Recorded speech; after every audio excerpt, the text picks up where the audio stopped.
What's up, guys? Welcome to another edition of Movers and Shakers Unlimited. If you've been taking a look at some of our posts of ads, things that are going on today, we have two shows happening today.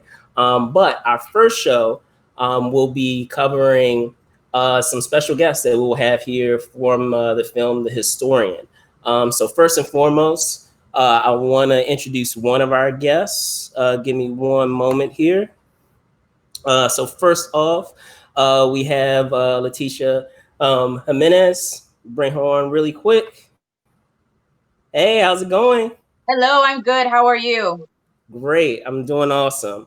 Leticia is one of the stars of the film The Historian, which is seeing a re-release on Tubi TV. However, I know I had announced that we would have Leticia here, but we also have another surprise guest.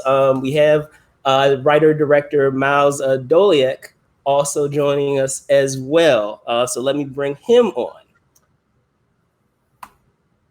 What's going on, Miles? Hey, Brandon. Welcome back. Thanks for joining the conversation. Hey, any excuse to spend some time with Leticia Jimenez. So.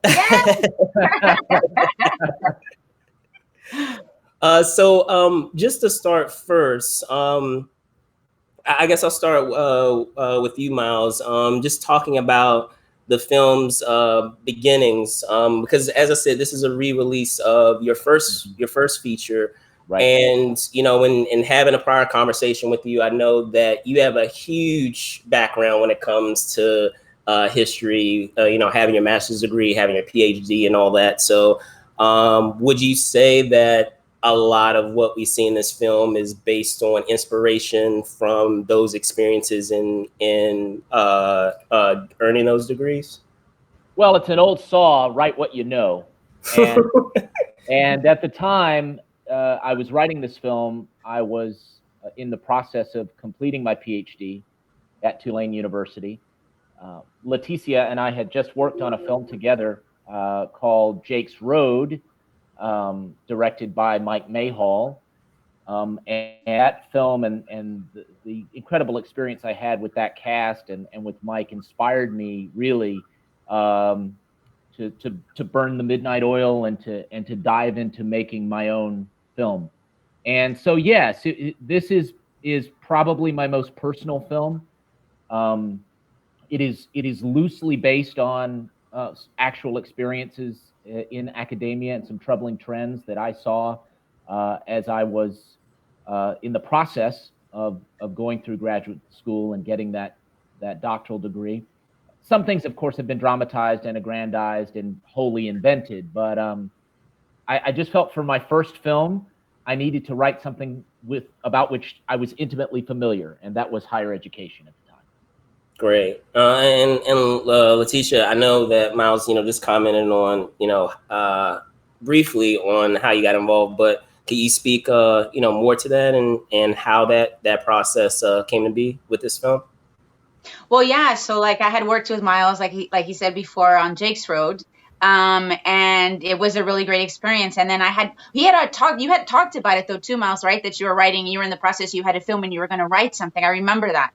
Right. Yep. Right. And then, so then he went through the whole process and we're all excited and I auditioned and I made it. So, yeah, and it was just a great experience. And so working with Miles is always a pleasure. He's actually one of my favorite artists and actors.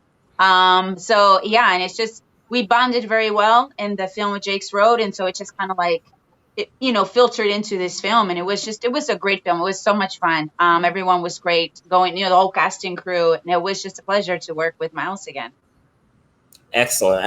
And that actually takes me to my next great segue to next portion of the conversation, which is the casting piece, Miles. Mm-hmm. There are, Tisha, yourself, William. I mean, you have some great folks that are involved with this film. So how were you able to pull all of these, talents together in doing this project? I don't know. Sometimes, Brandon, I think it was just dumb luck. But this really was getting to work with this caliber of cast on my first feature. What an incredible blessing that was. And that, of course, begins with William Sadler, who played the role of Hadley. The great John Cullum, star of stage and screen. Colin Cunningham, for whom I wrote the role of Chris Fletcher. I was watching Falling Skies at the time, his work as John Pope on that. And I said, this is the only guy I want to play this role. And somehow we got him. But and then, of course, Leticia and Gillian Taylor and Lindsay Ann Williams. Just a whole bunch of incredible people. Glennis O'Connor. I think actors are always looking for quality material. They're always looking to play complicated, interesting, troubled characters, right? And I think sometimes actors sort of get stuck. I mean, TV is a lot better now, of course, than it I would say in the past 5 to 10 years. But I think actors often get stuck playing sort of smaller one-dimensional roles in television shows or in movies, or they get typecast as the villain, and they're looking to do something with a little more richness and texture to it. And when you give them that opportunity, when you present a role like Hadley in The Historian, a guy like Bill Sadler jumps on it. I mean, he told me he read the monologue about crucifixion, which begins to he read that, and like within 2 pages of the script, he was hooked. He said, I gotta do this. So that's seed, yeah. It's one of those things. I think if you build it, they will come kind of situation, right? If you create interesting characters, you'd be and you're willing to ask, put yourself out there, you'd be surprised who you might be able to get for your movie. Absolutely, and it's speaking to all the folks that you have involved with the film, thematically, just in breaking the film down, there's so many things that come into play in watching that film. You have that, recognizable, even though it is done very effectively, that trope of like the old gunslinger versus the new gunslinger in town, I guess the competition between old style and new style, and then having kind of like the Eurocentric professor who is kind of on his own in his own universe in terms of his teaching style. It was really fascinating to like observe those arcs, and still, even with some of the questionable things that a lot of the characters do, morally, it's still fascinating to watch based on having fully fledged characters that are flawed for whatever given reason that's revealed as the story goes along. I appreciate that, Brandon. That means a great deal. And like I said, I had a terrific cast to play those roles. I mean, nobody is squeaky clean in this movie.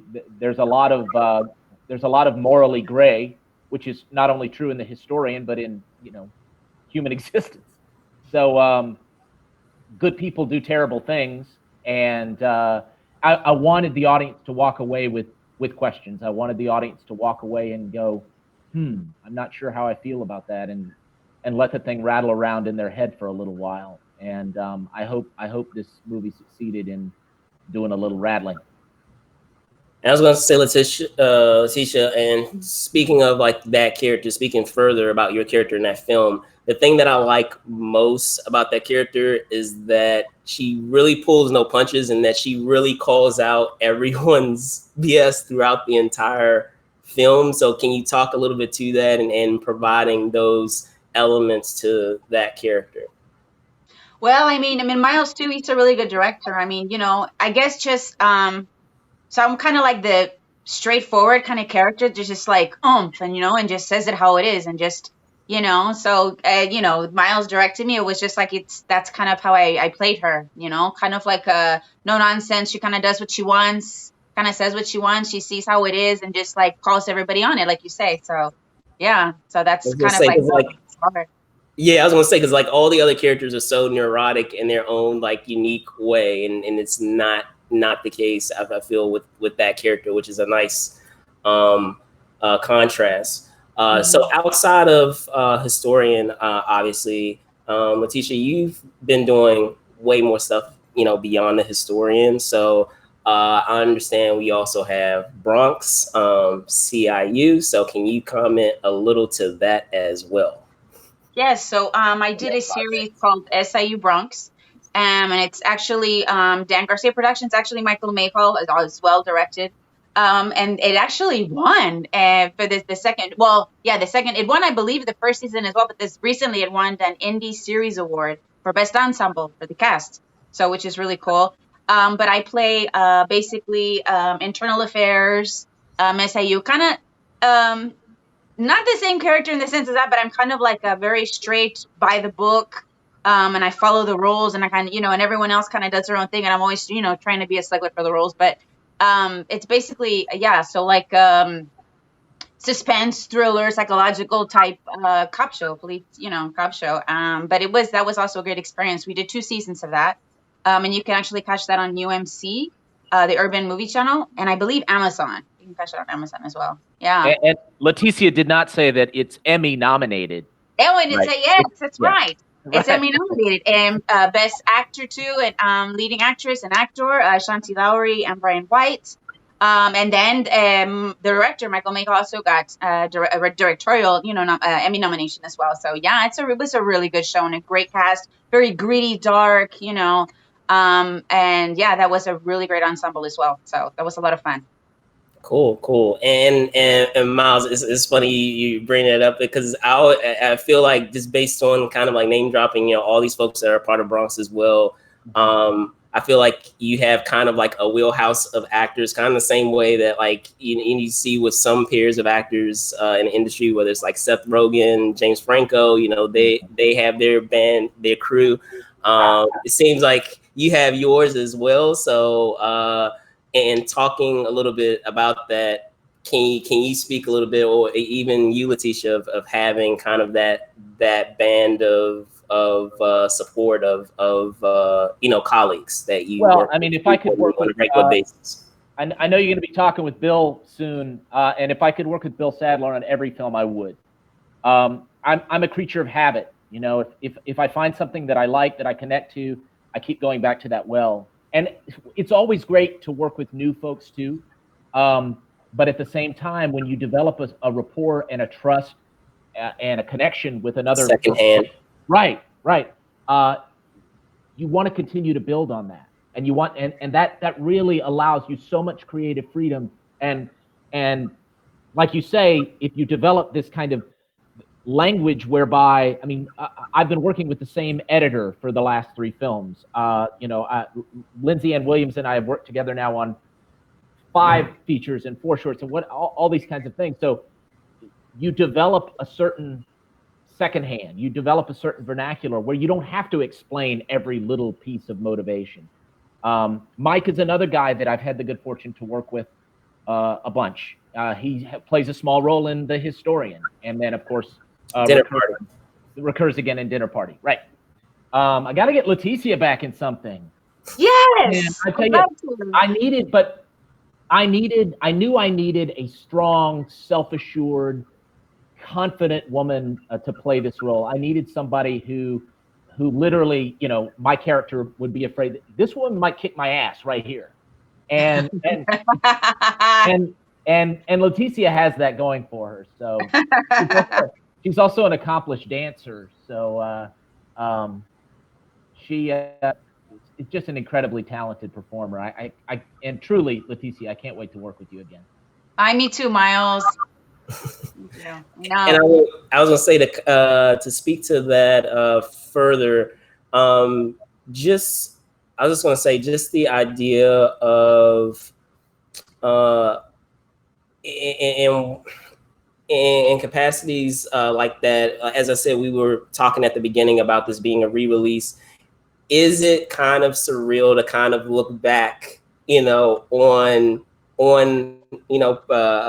this project and kind of reminiscing of where your headspace was in doing this project, or where your headspace was in shooting a particular scene. You're like, oh my gosh, I remember that scene. I remember, you know, X, Y, and Z happened. You know, have there been any moments of that where it's taking you back and watching it again, you know, years later?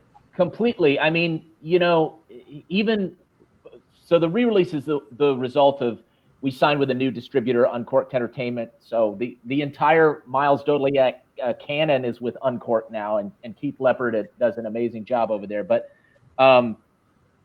even, you know, handing the project and the stills and everything over to him, and then working up new artwork for the film, right? And suddenly you see the thing in a completely different light. Oh, that artwork makes me immediately think of the film in a slightly different way. Revisiting the fact that on my very first 2 days as a feature film director, I got to watch these exquisite duets with William Sadler and John Cullum playing father and son, going back and forth. Yeah. In those which are, you know, probably my favorite scenes in the movie. And I just think about, you know, the agonizing casting choices that I made, particularly with regard to the role of Stacy and Anna, the two female leads, and now looking back and knowing that I'm absolutely made the right choice. So I think it's always good to go back and reevaluate your own work, and I've been thinking about that whole thing of late too. Like recently, went back and rewatched Do the Right Thing on its 30th anniversary, Jaws on its 45th anniversary, and you think about coming at the work from different places and where you were when you created it, or when you watched it the first time, versus where you are now, and there's always something new that grows out of that experience. And so I'm just embracing it. It's kind of weird in a way to see, you know, the place we started and where we are now. I mean, The Historian and The Dinner Party are two wildly different films. Although I think you can also find some thematic and, you know, similarities in dialogue and psychoanalysis, and some threads that sort of trickle through. But yeah, it's crazy, especially coming on the heels of the release of The Dinner Party, to look back on The Historian and go, that's where we started. Great. And Leticia? Mm-hmm. I was gonna say, in that same. I was listening to Miles, and I'm like, yes, it's so true. I'm so proud of him. Yes, yes. No worries. I was just saying, basically, you know, in those instances of this being a re-release and kind of looking back, you know, on this work that you've done, you know, revisiting it, perhaps it, you know, it takes you back to shooting a particular scene when you saw it again, or it gives you like a reminiscence, like, oh my gosh, I remember shooting that scene, or I remember that day, or yes. I remember all of that, the pool scene and the one we filmed at night, you know, like I go back to all that stuff, and I think for me that's one of my favorite scenes that we shot. But yeah, I remember everything, and even like little scenes, and you're like, oh, you know. And like you say, you know, you go back and you think, well, like where you are, everyone was at a certain place, you know, in their career or what they're doing at that time. And now to see where you're at now, and you're like, wow, you know, but it's also, I have like nostalgia, like I get nostalgic when I see things like that as well, you know? So it's like, oh, you know, it was very endearing to me, especially to work with Miles again, and a lot of the cast and crew who I had worked with too before. And it was just like a little family, you know? And then, you know, being able to, you know, just, you know, at that time, it was just like, I mean, because what we're doing, we're acting, right? And if it's great material, like what you said before, you just want to play, you know, I just want to play this character. I just want to do it. I just want to be in it. So, but yeah, I remember, I have really fond memories, and I go back, and it's, yeah. And I'm very proud of Miles. This was like his first feature, and it was amazing, you know? So yeah. I love that pool scene too, Leticia. That's probably great. Visually, that's probably my favorite scene in the visual. Yes. Yeah. Well, I was gonna say, the scene is cool because I feel that that's probably the first time, Leticia, that your character kind of sheds her armor in expressing how she feels, because up to that point she's kind of too cool for school. You know, she's very guarded. She's very guarded. You can't let So them that's the know first right time we away. kind of get Come on. that. Huh? I said, you can't let them know right away. You have to, come on, you got to play it cool, because that's not, you don't do Right, I that.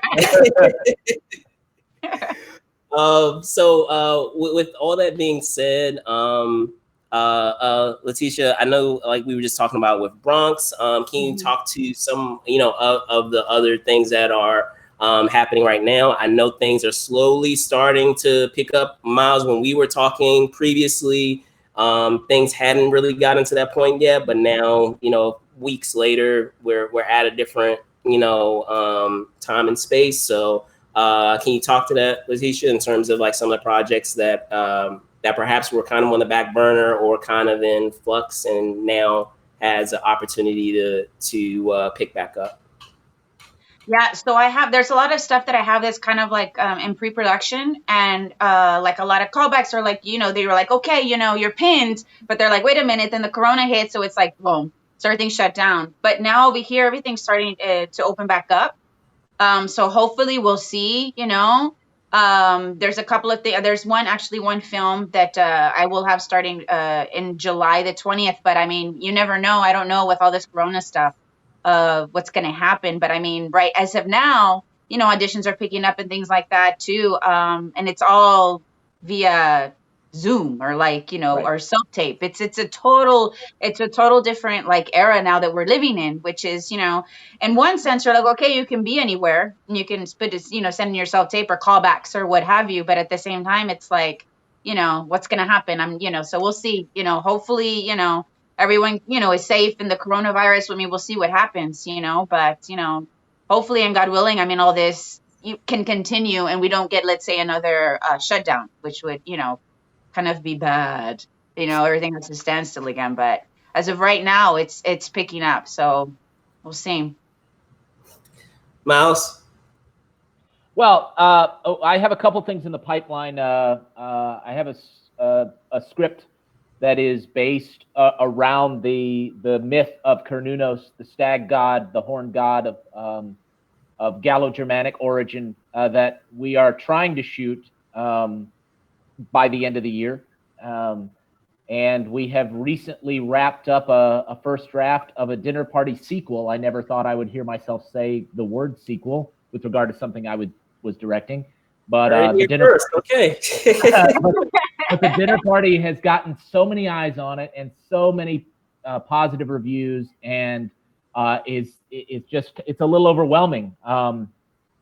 It's a really good idea. That's why. So it's like people want to say, okay, it's gonna happen next. Come on, let's do it again. Do another one. Yeah. Absolutely. I had no idea. I guess the film is left a little open-ended, but I really never thought of the possibility of a sequel until I had several interviewers and critics and podcasters and whatnot kind of prod me on it, and then it's had this huge scope so far. So we've got it ready and primed, and we're still going to polish the script a little bit, but we have this other script tentatively entitled Demigod that we hope to shoot by the end of the year. And then, like Leticia, I've started doing the occasional Zoom audition or Skype audition or self-tape or whatnot for things that are, hopefully, if all is safe and capable of opening back up, that are maybe happening July, August, but I just think there's still so many unknowns. It's a frustrating time, obviously, for a lot of people. It's a scary time, and this is to Miles, like, and this is how I feel about all this too. It's like, let's say you're working on a film with someone, and you've been like, I've been in quarantine, I don't go anywhere. I'm in Los Angeles, right? Because I'm like, if I go out, you wear a mask for the grocery store, stuff like that. But we've been closed too for so long. But then you wonder, okay, so I'm going to shoot this movie. Let's say it's shooting in Georgia, for example. But I mean, and you, like you say, you're meeting all these new people that you've never worked with before. Where have they, you end up, and I end up, and as an actor, I mean, we're very like, depending what the character is, oh, hello, you're my husband, nice to meet you. We have to kiss, we have to hold each other. And, because that's, that space, you have to have that. And sometimes I wonder, I'm like, wow, is it safe? Is it okay? Are we ready? Well, what should we do? Like precautions and things like that. I worry about that. I don't know if you I would say, that. I was gonna say you're a mind reader because that was actually my next question. Is like Miles, just with everything that you just dropped, like logistically, have there been talks of how that's all going to work? I know with some productions, I know that they are quarantining their entire cast and crew and testing and doing and making plans in that way to kind of safeguard the production. Is that something that you are, that you're contemplating in the event that these are, getting off the ground? Well, our unions have released safety protocols, a very lengthy document that was put together by SAG and SAG-AFTRA, and IATSE. The problem is at the independent level, some of the things that they're recommending are going to be very, very difficult. Like the amount of testing and it's not possible for under the budgets that we have at our disposal at the moment, at least. I mean, maybe that all changes soon. That we can put an entire cast and crew up in a hotel for 2 weeks before starting to shoot a movie. But at the same time, I don't want a single cast or crew member on my set to worry about their health and safety. I do not want my cast and crew running around every day thinking, "Oh my God, am I going to be exposed to coronavirus?" And if I do, who might I expose? Or I might have elderly parents or people with pre-existing conditions that I'm close to, or whatever. So, I mean, it's a real conundrum, and some of the numbers we're seeing in states right now, Texas and California and Florida, not looking all that good. So we've been here in Louisiana, like in LA, basically shelter in place until very recently in the New Orleans area. And I think our leaders have done a pretty good job here of giving us the skinny, and our after a few false starts, the residents of the greater New Orleans area have taken this thing very seriously. But Brandon, I don't know. I'm concerned. I just don't know that we can know quite yet what comes next. And I think it will be, if I was a big studio filmmaker, yes, we could buy a lot of these solutions. I mean, who knows whether they will actually be effective or not? But I mean, based on what I'm reading from the documents, it sounds like it's a good idea, But the other thing I think it does is it's going to remove some of the collaborative, communal kind of elements of filmmaking, right? So you're not going to be congregating at craft services tables and everybody gathered together having lunch, in the same room and eating off of the same buffet. I mean, that's just going to be a thing of the past for quite a while. I mean, I just think of how many makeup sponges and brushes and hair brushes and are the hair and makeup folks going to go through? Even though before we all had our individual sponges and stuff, but still, I mean, it's going to be that to the nth degree. So I am dying to get back to work and to be creative again. And talking about the dinner party and the historian, seeing Leticia today, and even chatting at a distance with all the wonderful creative people, Bill Sadler, who I was just talking to on the phone a couple of nights ago, just makes me want to get out there. But I don't know that we can know just yet what comes next. All right. Well, there you guys have it. So many questions still to be answered with, even with all these phases that we're all dealing with those of you there watching. Leticia, Miles, thank you guys so much for coming on and talking the historian. Nazia says woot woot New Orleans. So yes, yes indeed. Greatest city in the world. Yes, Enzia, yes. Shout out to Enzia. So for historian, it is now can be viewed on Tubi TV as of, correct me if I'm wrong, June 19th. So it's been on for about roughly a week. Yeah, they had some technical difficulties on Tubi with the film, but I think it's up and running now. It is also available on Amazon Prime, and it will be coming to Pluto and Xumo, XUMO, or however you say that, very soon as well. Sort of slowly rolling it out on all these platforms. But we do encourage people to watch it on Tubi. Tubi's a great platform. You download the app and you can watch films totally for free on there. Tubi's been really good to us, so we do encourage folks to watch it on Tubi if they can. Cool beans. So again, guys, thank you guys so much. Can you tell folks where they can find you? Leticia? Go for it. Find me like social media. Find me. There you go. Yep. I'm here.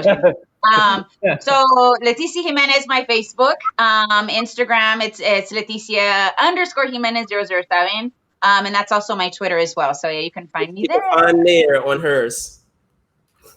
And I'm at Miles_Doleac on Instagram and Twitter, and I am consistently trying to be more active on both those platforms. So check me out there. Say hello. I'm posting a lot of stuff about Dinner Party and our other films and things that I feel are relevant in this troubling environment in which we're currently living. So there you go. You already have someone else. Someone said I have Tubi and Amazon. So good. Check it out. Thank you, Simone. All right, so guys, there you guys have it. Brandon Choi, host and co-creator of Movers and Shakers Unlimited. Thank you guys so much for watching. We will be discussing the historian once again tomorrow. As Miles was mentioning, we will have William Sadler on tomorrow afternoon. So stay tuned for that as well. Other than that, be safe out there. See you guys soon. Bye. Bye. Thank you, Miles. Bye. Bye.